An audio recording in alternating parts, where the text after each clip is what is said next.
What if I told you that all the AI mess with generated slop books that we are witnessing today was predicted with astonishing accuracy almost 70 years ago? The world wasn't even aware that the era of personal computers, smartphones, internet, anti-social media and other high-tech brain rot industry is awaiting half a century away. But one science fiction writer, Fritz Leiber, predicted at least publishing part of it in his novel The Silver Eggheads. And today I'm going to talk a little bit about this book.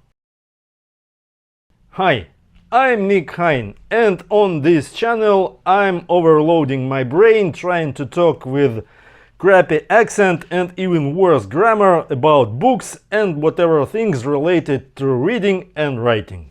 So, can a book published in the late 50s be more relevant today than it was at the time of its release?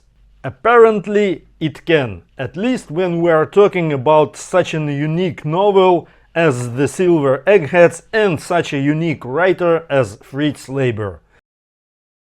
I'm not sure how his name properly pronounced, so there is a chance that I'm butchering him, but hopefully I'm not. So a little bit of publishing history. The first version, the shorter version of the novel The Silver Eggheads, was first published in the Magazine of Fantasy and Science Fiction in 1959.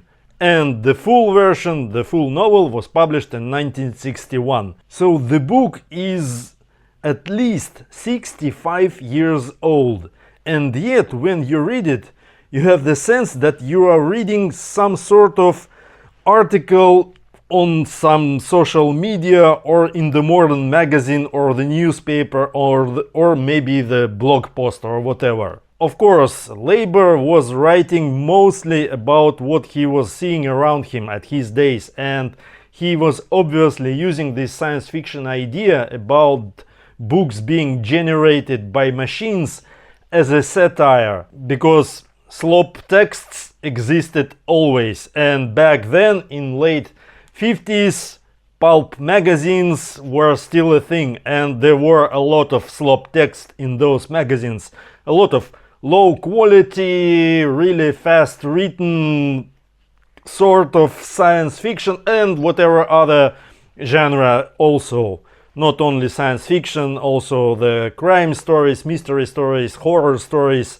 There were great ones and there were not really that great, and there were also really bad ones that nobody really remember anymore. But they were, and they were aplenty. So my guess is that Leiber was writing about that, but I also think that being the great science fiction writer, he got that feeling that maybe with all the technology developing, something really bad awaits writers and readers and publishing industry somewhere in the future. So, what is this novel about? In the not too distant and rather vaguely defined future, literally production has been put on an industrial scale.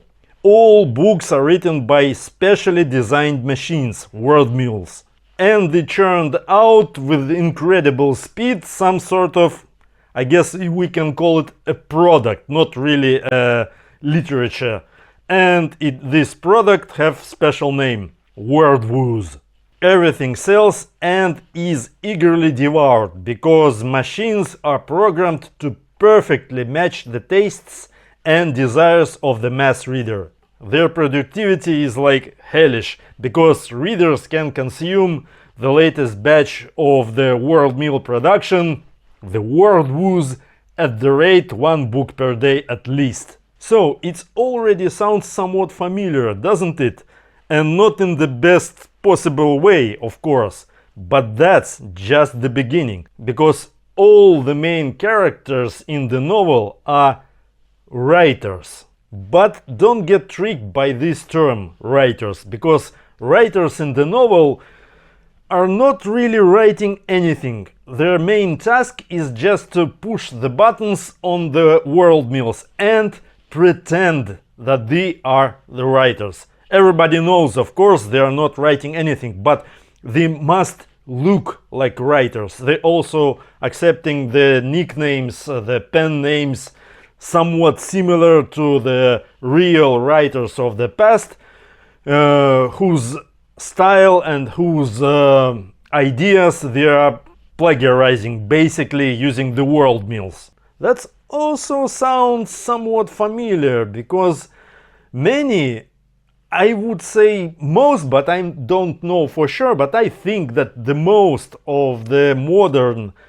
so-called AI writers are not disclosing that they're not real writers, that they are just prompt engineers. They are hiding behind a lot of nicknames, pen names, though even just by looking at the book covers, it's obvious that everything is generated AI Slop, but anyway, they're trying not to disclose that. Of course, in the novel by Labor, in the Silver Eggheads, the story is different. There are no real writers exist anymore.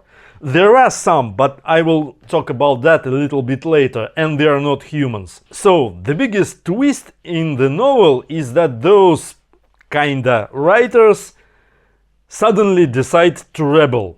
They decide that they are the real writers, that they really want to create some literally work, and those damn world mills is the only thing that's standing between them and the proper reader's acceptance. And as soon as the world mills will be destroyed, there will be no other choice for publishers rather than accept the real creative works, and the world will know the new geniuses. There is really interesting scene in the novel that brings Fahrenheit 451 by great Ray Bradbury to mind, when those pseudo-writers burning generated books with flamethrowers. Probably the only possible option when I could be agreed with burning the books. Though even in this case it still doesn't feel right. So the world mills are destroyed and all the happy writers are ready to create real masterpieces. But of course there is a catch. And here I want to quote a couple of lines from the novel. Most of the writers really believed they would be able to write stories, great novels yet, without ever having done any writing in their lives. Many of the writers discovered in passing that they could not arrange words on paper in any pattern, or even make words at all. And if you happen to be so unfortunate as to accidentally read a generated novel, you probably understand what I'm talking about. But Labor wasn't done with his satire yet, not at all. After totally destroying the concept of generating good books, supposedly good books, with machines, he turned toward the consumers. Sorry, but I can't call those people readers, not really. Here I want to also quote a couple of lines from the novel. The weird suggestion was made by one rogue humanist that this was due to word wooze itself being completely unintelligible, verbal opium of zero meaningfulness, and so providing no training in reading material with the content. But wait, it even gets better, because Labor describing how the word mill is working.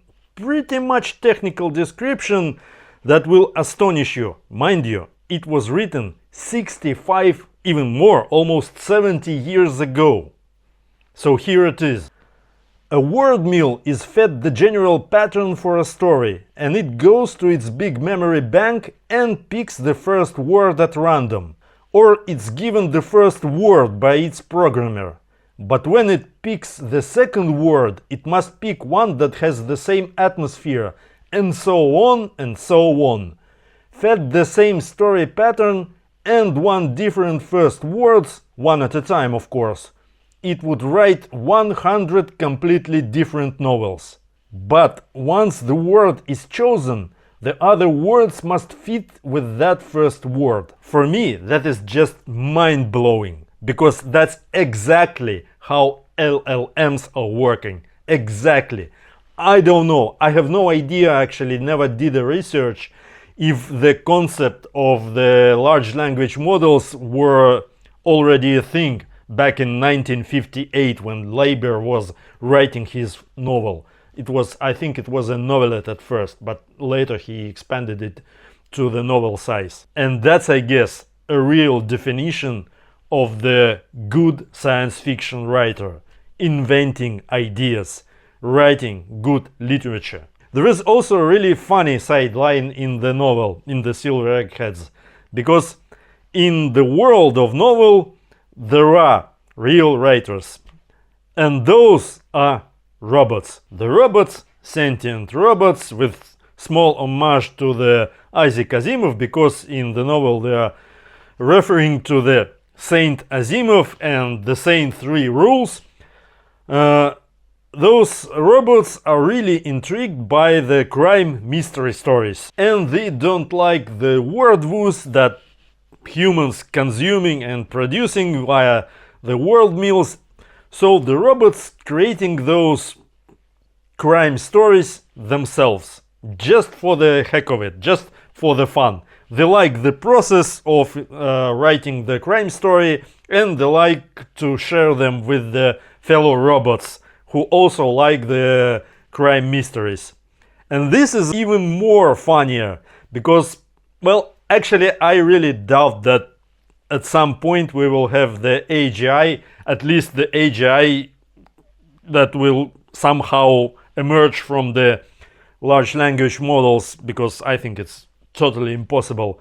And that this AGI will look at the people who are generating the modern worldviews and will think, no, that's bad. Let me just create some really good stories and read it myself with my fellow AGIs. I don't think it's gonna happen, but as a satire, I think it's a great move by the Fritz Leiber. You know, I'm really surprised that nobody speaks a lot about this novel, because I checked here and there on the YouTube and some other places. There are a few reviews on this book, but not too many, and they're not too popular, and that's really confusing, because I think looking around at all the publishing mess, at all the generated slop that just flooding everything right now, it would be a really great idea to read this novel, because first of all, it's just a really good book, and second, it's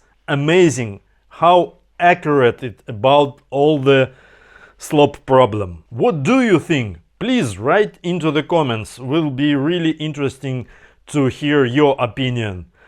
And as for me, I think I said all I have to say today about this novel. It was a Nick Hein. See you soon.